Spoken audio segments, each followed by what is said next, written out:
Hey y'all, I'm back with another interview. This time I'm talking with author Naseera Stewart. Hello, Hello. ma'am. Hello, how are you? I'm well. I see you got your fan. You ready to do the boots on the ground? Okay, we can do this. Hey, you, I got one too now. Come on.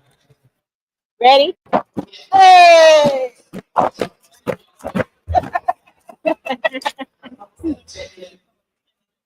Oh, okay, but yeah, you about to walk. You're walking in our interview right now.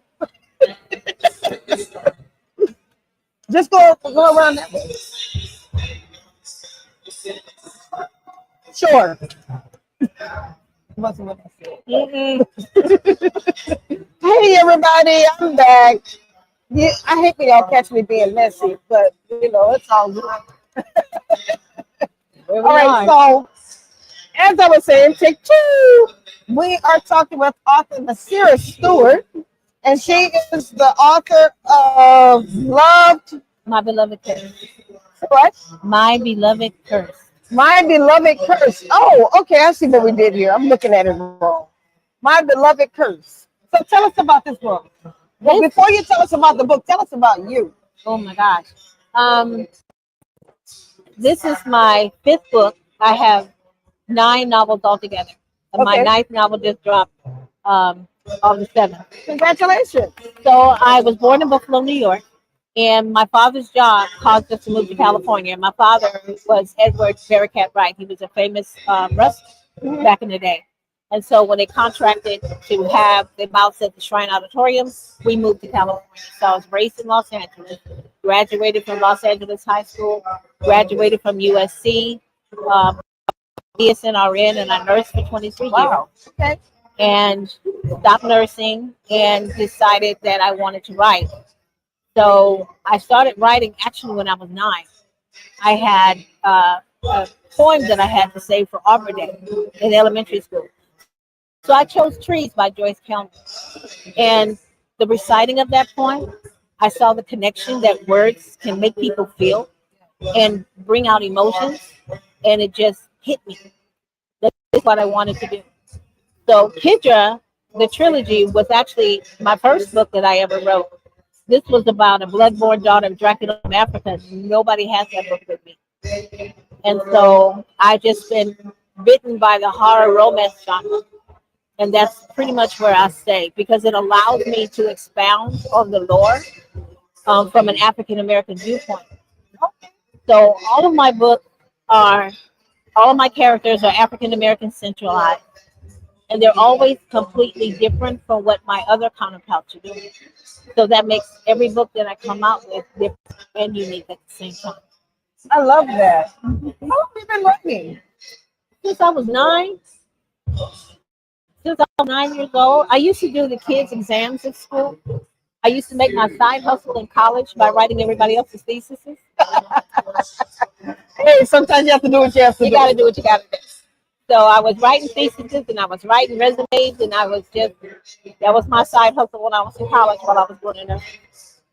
But my ability to come up with different story scenarios is second nature to me. I don't ever see myself ever having writer's block. I've never experienced it, so I don't know what it's like to have that. I was just sitting at the table over there and came up with another book idea that I'm just waiting on. So when I get back home, I can go at it. Um, but it's just second nature to me, and I actually I zone when I write. That's beautiful. I mean, I love the fact that you see writing kind of as a ministry and as a call. Yes, I do. It is. For me, it is. I know a lot of people are always shocked when they say, well, it took me 3 years to write this book, or it took me 4 years to write this book. Usually my books take me anywhere between 6 to 7 months 6 and 7 months months. to Okay. finish. And then I'm on to the next novel, usually in there. So it doesn't take me that long to come up with a scenario. I Hmm. normally get the title first before I get the plot. And then I get the characters and I write down their physical attributes while I'm doing it. And then I just start writing.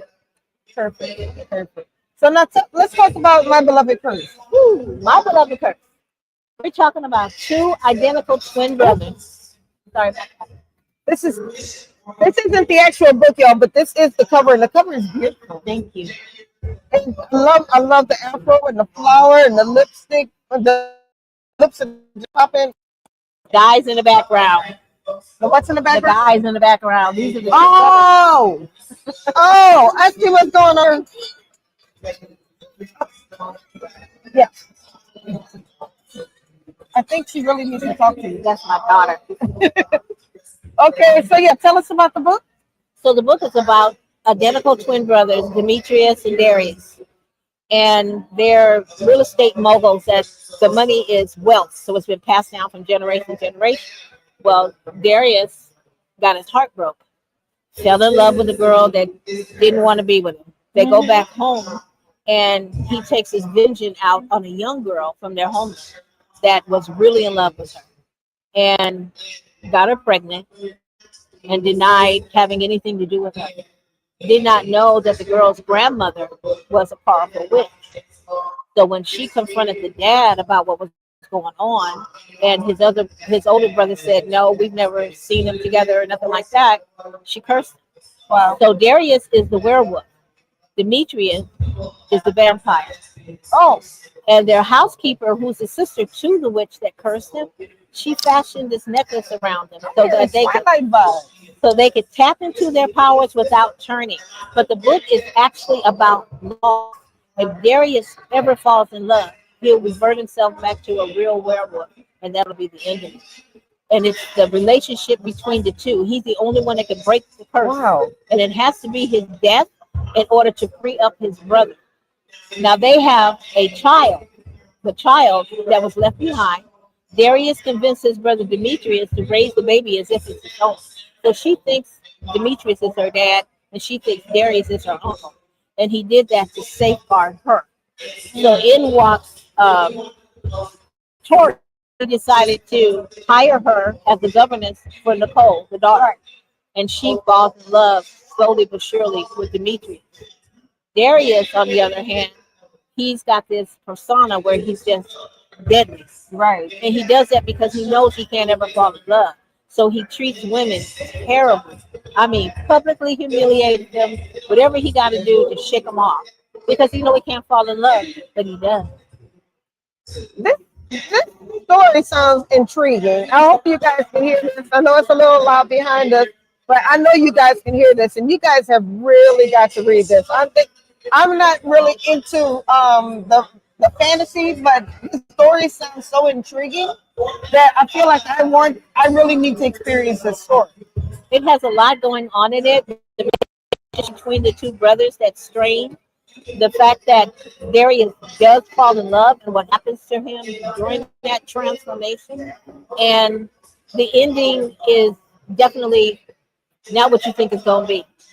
So one thing Wow. I like about my writing is that not everybody rides off into the sunset, and a lot of my endings are kind of ironic. Hmm. But when I came out with this book, I got a lot of heat because a lot of people were upset with the way that it ended.